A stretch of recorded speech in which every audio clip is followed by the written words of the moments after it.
E io vado a leggere la motivazione qui al centro. Compositore e direttore d'orchestra, insegnante di musica all'Istituto Comprensivo di Basigliano e Sedegliano, è direttore musicale ed artistico dell'Associazione Armonie di Gradisca di Sedegliano fin dal 1997, anno di fondazione. Le sue musiche vengono eseguite in importanti teatri e nelle sedi di rassegne e festival di musica contemporanea in Italia e all'estero, da New York a Tokyo, da Singapore a Barcellona, a Buenos Aires e altre in Europa.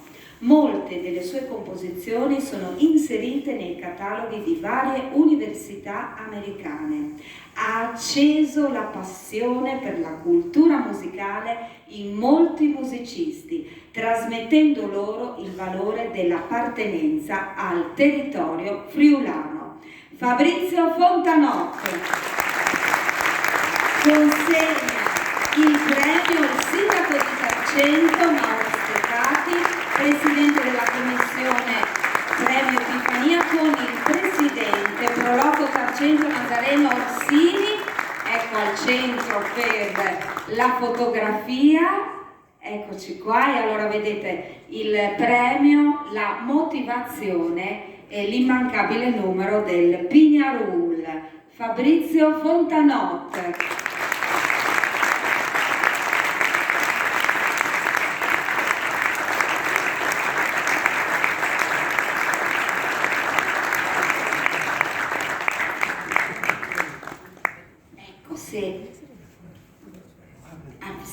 Si deve, mi ha detto poco fa che lui ama suonare, cantare, fare musica e non molto parlare, però invece le tocca, soprattutto perché nella motivazione, io leggo parole importanti, ha acceso la passione per la cultura musicale in molti musicisti. Come si fa ad accenderla? È qualcosa veramente di importante, questo linguaggio universale e la storia proprio che è raccontata in queste righe parla da un lato del territorio e le radici, ma anche della capacità poi di raccontare il nostro territorio e le nostre radici al di là dei confini, e questo è importante perché spesso noi friulani abbiamo qualche difettuccio, tendiamo un pochino a chiuderci nell'autoreferenzialità, e allora questo dialogo che va oltre è importante. Buonasera a tutti, ringrazio anch'io l'assessore, il sindaco, il presidente del Pro Tarcento per il premio, anche la giuria. E io non è che abbia fatto moltissimo, ha fatto la musica, non è che io abbia fatto tanto. Io adoro la musica, amo la musica e cerco di contaminare i miei ragazzi. Quindi io sono più di 40 anni che insegno e ho cercato di fare amare quello che io amo. Il resto l'ha fatto tutta la musica, ripeto, io ho avuto tantissimi ragazzi, ne ho anche qualcuno qui, che hanno ottenuto anche dei livelli molto alti, o dei ragazzi che suonano nel mondo. Ho genitori, ho visto anche qua, no? Che suonano. Niente, è stato solo un far capire quanto è importante la musica, che valore ha la musica, farli stare insieme, cercare di farli crescere. Io posso dire che ultimamente da insegnante mi accorgo sempre più difficoltà che abbiamo nel rapporto con i ragazzi, proprio per tutti questi device che hanno, quindi cellulari e altre cose, dove c'è una gratificazione immediata. Quindi immediatamente tu hai una soddisfazione. La musica, mi collego alla signora prima, che è stata bravissima nel parlare, io non sono in grado come lei, sono degli atleti, noi siamo degli atleti. E quindi c'è un impegno e c'è una soddisfazione, una gratificazione a lungo. Oggi, per esempio, sono arrivato su di corsa, anch'io ho avuto un concerto con i ragazzi, è stato un lavoro durissimo, ma sono stati bravissimi, proprio perché è un lavoro lento, costante, in cui c'è molto importante anche la famiglia. Io mi collego proprio, sentivo le parole della signora Milan e vedevo proprio il musicista, quindi io non so cosa dire. Io ringrazio, ripeto, del premio. Io ho fatto quello che ho cercato sempre in tutti questi anni. Ho degli aneddoti, per esempio, io mi ricordo, visto che qui c'è il mio ex dirigente amico, e una volta, se ti ricordi Maurizio, io sono entrato in una classe elementare, insegnavo anche le elementari, andavo a trasmettere un po', a contaminare questi bambini, e a un certo punto usciva sempre un ragazzino, quando io entravo in questa classe andavo a insegnare il flauto dolce.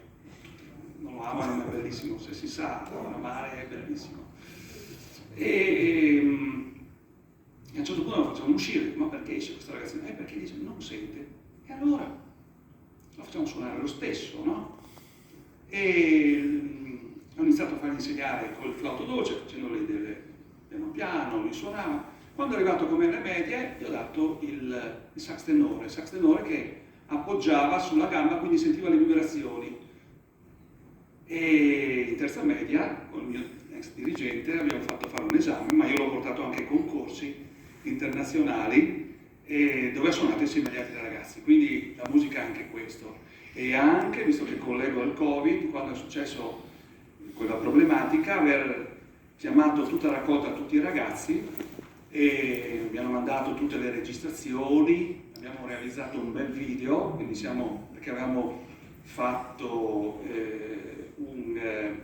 un concerto in precedenza dove siamo andati sulla Luna e abbiamo analizzato cos'è questa Luna. La Luna è, dicono le varie favole o leggende, un insieme di sogni che sono stati persi e si sono concretizzati in questi massi. Quindi noi siamo andati di nuovo sulla Luna, abbiamo preso questi sogni con questi ragazzi e abbiamo realizzato un video quando eravamo sotto tutti a casa, no, col Covid.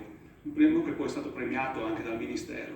Ecco, quindi, però ripeto, non è il premio l'importante, è il percorso che fanno questi ragazzi. Cioè quando tu suoni, ascolti te stesso, ma ascolti anche gli altri, sei costretto ad ascoltare anche gli altri. Per cui è una piccola società dove tutti si rispettano, tutti hanno un ruolo importante, però tutti sono, hanno un ruolo non da comprimare, proprio da primo attore. Ecco. Quindi io altre cose non saprei dire.